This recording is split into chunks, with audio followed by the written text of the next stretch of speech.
ಧರ್ಮ ಕಾರ್ಯಗಳಲ್ಲಿ ಗೃಹಿಣಿಯರ ಪಾತ್ರ ಹಾಗೂ ಸವಾಲುಗಳು ಎಂಬ ವಿಷಯವಾಗಿ ತಮ್ಮ ಅನಿಸಿಕೆಯನ್ನು ಚಿಕ್ಕದಾಗಿ ಚಕ್ಕದಾಗಿ ತಮ್ಮ ಜೊತೆ ಹಂಚಿಕೊಳ್ಳಲಿದ್ದಾರೆ.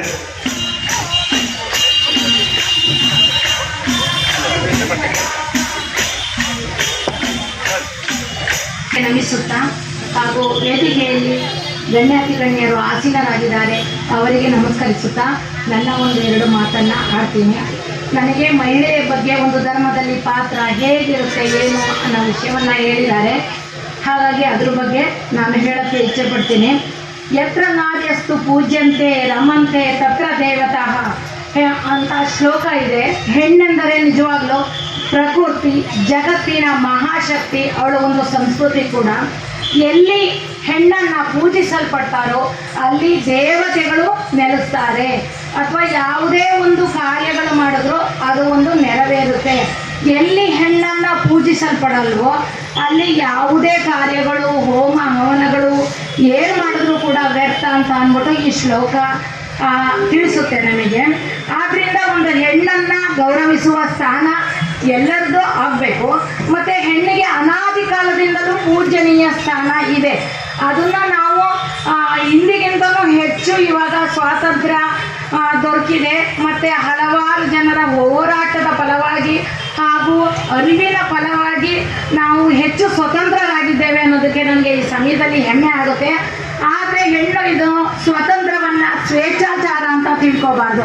ಈ ಸ್ವೇಚ್ಛಾಚಾರ ಅಂತ ತಿಳ್ಕೊಂಡ್ರೆ ಅನೇಕ ಕಾರಣಗಳಿಂದ ತೊಂದರೆಗಳು ಉಂಟಾಗುತ್ತೆ. ಆದ್ದರಿಂದ ಸ್ವತಂತ್ರವನ್ನು ಸದ್ಬಳಕೆ ಮಾಡಿಕೊಂಡು ಅದನ್ನು ಒಂದು ಉತ್ತಮ ರೀತಿಯಲ್ಲಿ ಕೈಗೊಳ್ಳಬೇಕು ಅಂತ ನಾನಾದರೂ ಈ ಸಮಯದಲ್ಲಿ ಹೇಳಕ್ಕೆ ಭಾವಿಸ್ತೀನಿ.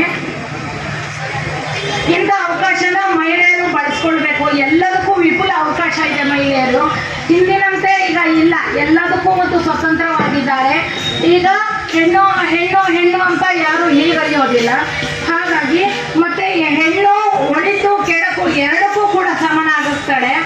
ಯಾವುದೇ ಒಂದು ಉತ್ತಮ ಕಾರ್ಯವನ್ನು ಮಾಡಬೇಕಾದ್ರೆ ಅಥವಾ ಏನಾದರೂ ಆಗಬೇಕಾದ್ರೆ ಒಳ್ಳೆ ಕಾರ್ಯ ಅದಕ್ಕೆ ಹೆಣ್ಣೆ ಕಾರಣಗಳಾಗ್ತಾಳೆ, ಹಾಗೂ ಏನು ಕೆಡಕು ಆಗಬೇಕಾದ್ರೂ ಅದಕ್ಕೆ ಹೆಣ್ಣೆ ಕಾರಣಗಳಾಗ್ತಾಳೆ. ಅದಕ್ಕೆ ನಾವು ಒಂದು ಒಳಿತನ್ನು ಮಾಡುವ ನಿಟ್ಟಿನಲ್ಲಿ ಹೆಣ್ಣು ಕಾರ್ಯಗೊಳ್ಬೇಕು ಅಂತ ಕೈಗೂಡಿಸ್ಬೇಕು ಅಂತ ನಾನು ಈ ಸಮಯದಲ್ಲಿ ಹೇಳ್ತೀನಿ. ಮತ್ತು ಅವಳು ಗೃಹಿಣಿಯಾಗಿ ಮಕ್ಕಳನ್ನು ಸಾಕೋದ್ರಲ್ಲಿ ಅವಳ ಪಾತ್ರ ಮಹತ್ವದ್ದು ನಿಜಕ್ಕೂ. ಈಗ ಏನು ಒಂದು ಮಕ್ಕಳೇ ಸಾಕು ಅಂತ ಇದು ಮಾಡ್ತಾ ಇದ್ದಾರೆ. ಆದ್ದರಿಂದ ಇದರಿಂದ ಹೆಣ್ಣಿನ ಸಂಖ್ಯೆ ಕಡಿಮೆ ಆಗ್ತಾ ಇದೆ. ಇದರಿಂದ ಏರುಪೇರು ವ್ಯವಸ್ಥೆ ಕಾಣ್ತಾ ಇದೆ. ಆದ್ದರಿಂದ ನಾವು ಇದಕ್ಕೆ ಮನಸ್ಸು ಮಾಡಿ ಎಲ್ಲ ಗೃಹಿಣಿಯರು ಕೂಡ ಒಂದಕ್ಕಿಂತ ಹೆಚ್ಚು ಮಗುವನ್ನು ಮಾಡಿಕೊಳ್ಬೇಕು ಅಂತ ನಾನು ಈ ಸಮಯದಲ್ಲಿ ಹೇಳ್ತೀನಿ.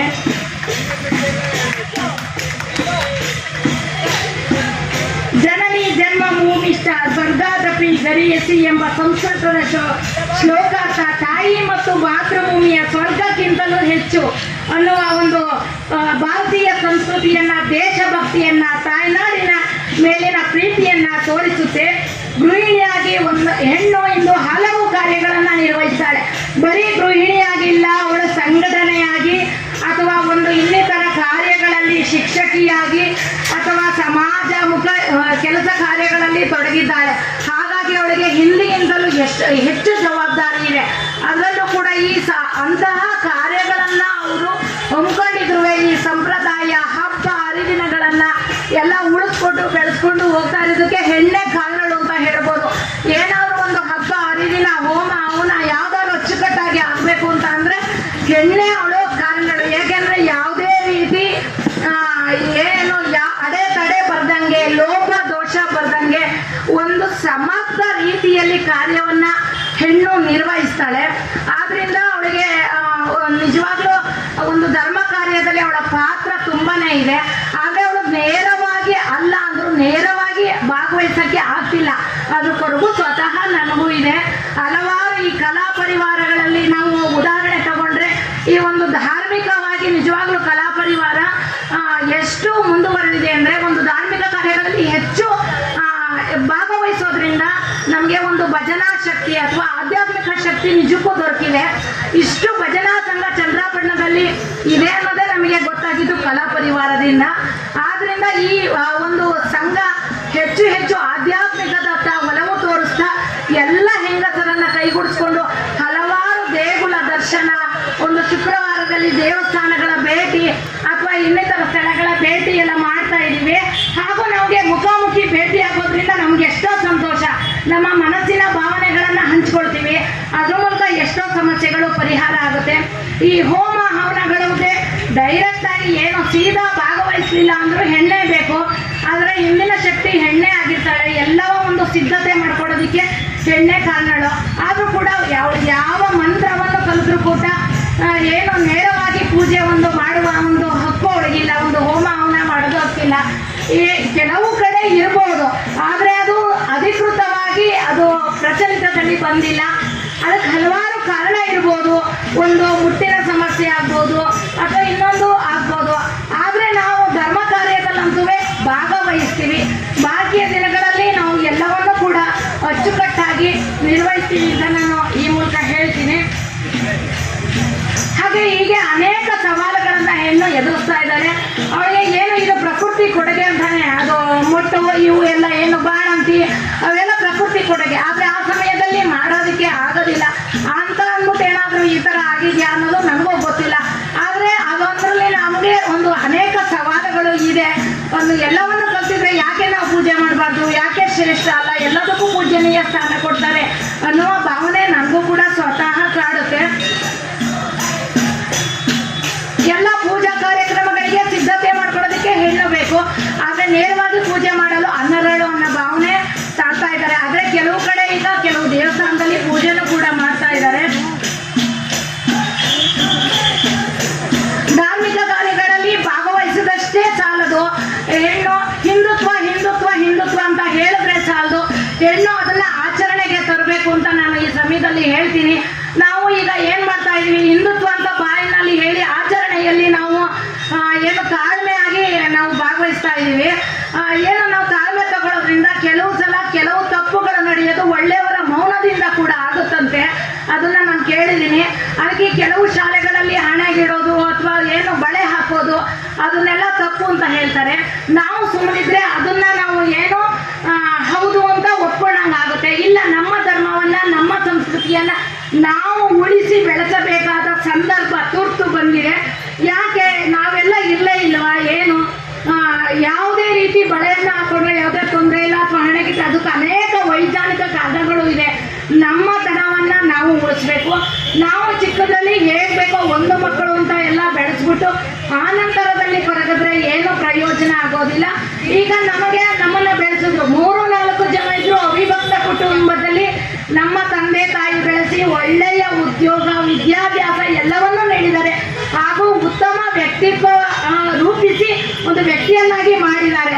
ಆದರೆ ನಮಗೆ ಕೇವಲ ಒಂದು ಮಗುವನ್ನ ಸಂಪೂರ್ಣವಾಗಿ ಆ ರೀತಿ ಬೆಳೆಸಲು ಆಗ್ತಾ ಇಲ್ಲ. ಅದರಲ್ಲಿ ನಾವು ಸೋಲನ್ನ ಅನುಭವಿಸ್ತಾ ಇದ್ದೀವಿ. ಆದ್ರಿಂದ ಇದು ಆಗ್ಬಾರ್ದು. ಹಿಂದುತ್ವದ ಕಿಚ್ಚು ನಮ್ಮಲ್ಲೇ ಹುಟ್ಟಿ ನಮ್ಮಲ್ಲೇ ನಮ್ಮ ಮಕ್ಕಳಿಗೆ ನಾವು ಅನುಸರಿಸಿ ನಮ್ಮ ಮಕ್ಕಳಿಗೆ ಹೇಳೋದ್ರ ಮೂಲಕ ಅದು ಭಾಗಿಯಾಗಬೇಕು. ಯಾವುದೇ ರೀತಿ ಕಟ್ಟೋದು ಅಥವಾ ಸ್ಥಾಪನೆ ಮಾಡೋದು ಸುಲಭ, ಅದನ್ನ ಮುಂದುವರ್ಸ್ಕೊಂಡು ಹೋಗೋದು ನಾವೇನೆ. ಈಗ ಕಲಾ ಪರಿವಾರ ಮೇಡಮ್ ಅಂದು ಯೋಚನೆ ಮಾಡಿ ಶ್ರಮ ಮಾಡಿ ಒಂದು ಗುಂಪನ್ನ ಮಾಡಿ ಚಂದ್ರಾಪಟ್ಟಣದಲ್ಲಿ ಅಷ್ಟು ಭಜನಾ ಸಂಘಗಳು ಇದೆ, ಅದನ್ನ ಒಟ್ಟುಗೂಡಿಸ್ಬೇಕು ಅಂತ ಮಾಡಿದ್ದಾರೆ. ಆದ್ರೆ ಇದು ಇಂದು ಎಷ್ಟು ಅದರ ಉಪಯೋಗ ಪಡ್ಕೊಂಡಿದೀವಿ ಅಂದ್ರೆ, ನಾನು ನಿಜವಾಗ್ಲೂ ಶ್ರವಣ ಬೆಳಗೊಳನ್ನೊಂದು ಪ್ಲೇಸು ನಾನು ಗುರುತಿಸ್ಕೊಂಡಿದ್ದು ಕಲಾ ಪರಿವಾರದಿಂದನೇ, ನಿಜಕ್ಕೂ ಅಂತ ಹೇಳಕ್ಕೆ ಹೆಮ್ಮೆ ಆಗುತ್ತೆ. ಅಂತಹ ಪರಿವಾರನ ನಾವೇ ಉಳಿಸಿ ಬೆಳೆಸಬೇಕಾದದ್ದು ನಮ್ಮ ಆದ್ಯ ಕರ್ತವ್ಯ. ಅದಕ್ಕೆ ಒಂದು ಸ್ಪಂದನೆ ಆಗಲಿ, ಒಂದು ಹಾಡನ್ನ ಕಲಿತು ಒಂದು ಏನು ಭಗವಂತನ ಮುಂದೆ ಹಾಡೋದಾಗ್ಲಿ, ಈ ರೀತಿ ಆದ್ರಿಂದ ನಮ್ಮತನವನ್ನ ನಾವು ಉಳಿಸ್ಬೇಕು ಅಂತ ನಾನು ಹೇಳ್ತೀನಿ. ಒಂದು ಶಾಲಾ ಸಂದರ್ಭಗಳಲ್ಲಿ ಅಷ್ಟೇ ಒಂದು ಬಳೆ ಹಾಕೋದಾಗ್ಲಿ, ಹಣೆಗಿಡೋದಾಗ್ಲಿ, ಹೀಗೆ ಅನೇಕ ಕಾರ್ಯಗಳನ್ನ ನಮ್ಮಿಂದಲೇ ಅದು ಶುರು ಮಾಡಬೇಕು. ನನಗೆ ಈ ಸಮಯದಲ್ಲಿ ಒಂದು ಕಬೀರ್ ದೊಹೆ ನೆನಪಿಗೆ ಬರುತ್ತೆ. ಮಾಡುವುದೆಲ್ಲವ ಮಾಡಿದ ಮೇಲೆ ಚಿಂತಿಸಿ ಫಲವೇನು, ಬೇವಿನ ಮರವನ್ನು ಬೆಳೆಸಿದ ನಿನಗೆ ಮಾವು ದೊರಕುವುದೇ ಕಬೀರ, ಮಾವು ದೊರಕುವುದೇ. ನೋಡಿ, ಎಂತ ನಾವು ಚಿಕ್ಕದಲ್ಲಿ ಹೇಗ್ ಬೇಕೋ ಬೆಳೆಸ್ತೀವಿ ಬಿಡು, ಅವರು ಹೆಂಗ್ ಬೇಕೋ ನಾವಂತೂ ಕಷ್ಟಪಟ್ವಿ. ಅವ್ರಿಗೆ ಯಾವುದೇ ರೀತಿಯ ಒಂದು ಕಷ್ಟದ ಅರಿವನ್ನ ನಾವು ಕೊಡದೇನೆ ಬೆಳೆಸ್ತಾ ಇದ್ದೀವಿ. ನಮಗೆ ಒಂದು ವಸ್ತುವನ್ನ ಪಡಿಬೇಕು ಅಂದ್ರೆ ಹಲವಾರು ಖುಷಿಯಿಂದ ತುಂಬಾ ಜೋಪಾನವಾಗಿ ಶಾಶ್ವತವಾಗಿ ಇಟ್ಕೊಳ್ತಿದ್ವಿ. ಈಗ ಹಾಗಿಲ್ಲ, ಎಲ್ಲವೂ ಕೇಳಿದ ತಕ್ಷಣ ಸಿಗುತ್ತೆ, ಮತ್ತೆ ನಶ್ವರ, ಅದಕ್ಕೆ ಬೆಲೆ ಇಲ್ಲ.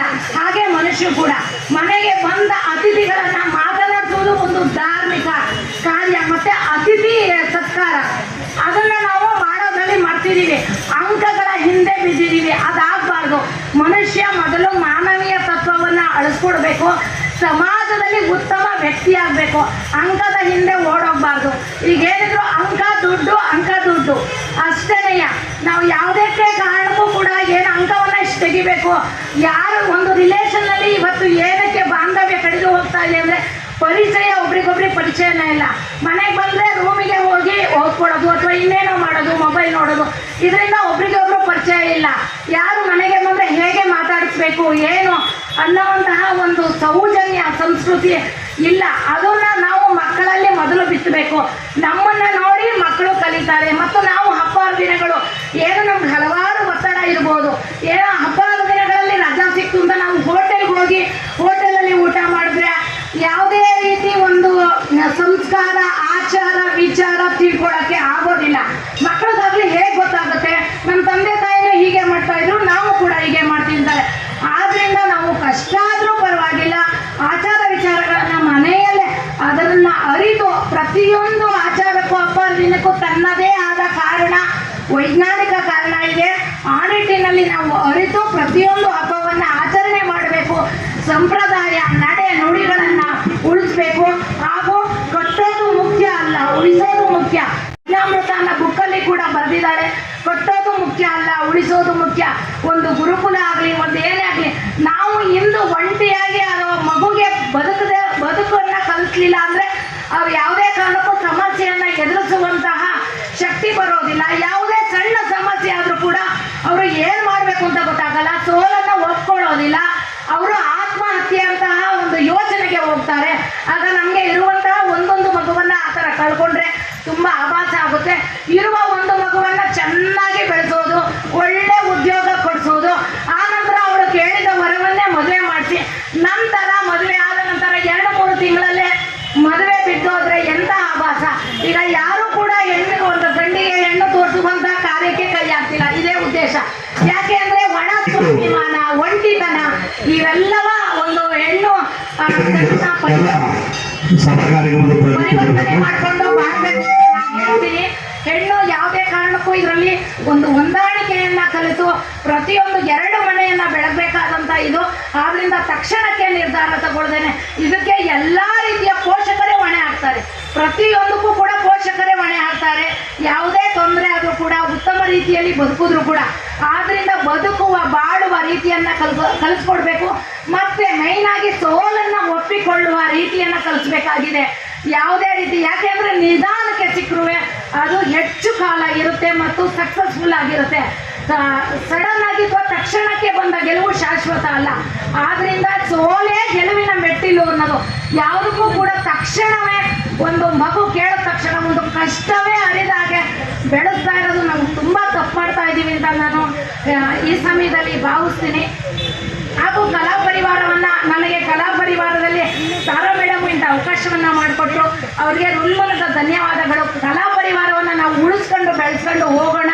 ಹಾಗೂ ಇದ್ರ ಮೂಲಕ ಅನೇಕ ಕಲೆಗಳು ಹೊರ ಬಂದಿದೆ. ಮೊನ್ನೆ ವಾರ್ಷಿಕೋತ್ಸವ ಮಾಡಿದ್ರು, ತುಂಬಾ ಚೆನ್ನಾಗಿತ್ತು ಅದರ ಕಾರ್ಯಕ್ರಮ. ನಿಜವಾಗ್ಲೂ ಆ ಕಲಾ ಪರಿವಾರದ ಬಗ್ಗೆ ಹೇಳ್ತಾ ಹೋದ್ರೆ ಸಮಯನೇ ಸಾಕಾಗಲ್ಲ. ನೋಡಿ, ಇದು 3ನೇ ಕಾರ್ಯಕ್ರಮ ಮಾರುತಿಗೆ ಆರತಿ ಅನ್ನೋ ಇದರಲ್ಲಿ. ಇಲ್ಲಿ ಹೆಚ್ಚು ಮಹಿಳೆಯರೇ ಭಾಗವಹಿಸಿದ್ದಾರೆ. ಆದ್ರಿಂದ ಹಲವಾರು ಧಾರ್ಮಿಕ ಸಮಸ್ಯೆಗಳು ಅವಳಿಗೆ ಏನು ಮೇರಿ ಧಾರ್ಮಿಕವಾಗಿ ತೊಂದರೆಗಳು ಬಂದರೂ ಕೂಡ ಆದ್ರೆ ಹಿನ್ನೆಲೆಯಾಗಿ ಹೆಣ್ಣೆ ಕಾರಣರಾಗಿದ್ದಾಳೆ. ಹಾಗೂ ಹೆಣ್ಣಿಗೆ ಹೇಗೆ ಒಂದು ಗಂಡಿನ ಹಿಂದೆ ಹೆಣ್ಣು ಇರ್ತಾರೋ ಹಾಗೆ ಹೆಣ್ಣಿನ ಹಿಂದೆ ಗಂಡು ಕೂಡ ಯಶಸ್ಸಿಗೆ ಕಾರಣ ಆಗ್ತಾರೆ. ಇಬ್ರು ಕೂಡ ಒಂದು ನಾಣ್ಯದ 2 ಮುಖದ ಹಾಗೆ, ಅದನ್ನ ಮರಿಬಾರ್ದು. ಹಾಗೂ ಹೆಣ್ಣು ಯಾವತ್ತು ಸ್ವೇಚ್ಛಾಚಾರವನ್ನ ತಗೊಂಡು ಸ್ವಂತ ನಿರ್ಧಾರವನ್ನ ಏನು ದುಡುಕಿ ತಗೊಳ್ಬಾರ್ದು ಅಂತ ನಾನು ಈ ಸಮಯದಲ್ಲಿ ಹೇಳೋದಕ್ಕೆ ನಾನು ಭಾವಿಸ್ತೀನಿ. ಆದಷ್ಟು ಯೋಚನೆ ಮಾಡಿ ತಗೋಬೇಕು ಅಂತ ಹೇಳ್ತೀನಿ. ಇಷ್ಟು ಮಾತನಾಡಲು ಅವಕಾಶ ಕೊಟ್ಟಂತ ಎಲ್ಲರಿಗೂ ಹೃನ್ಮನದ ಧನ್ಯವಾದಗಳನ್ನ.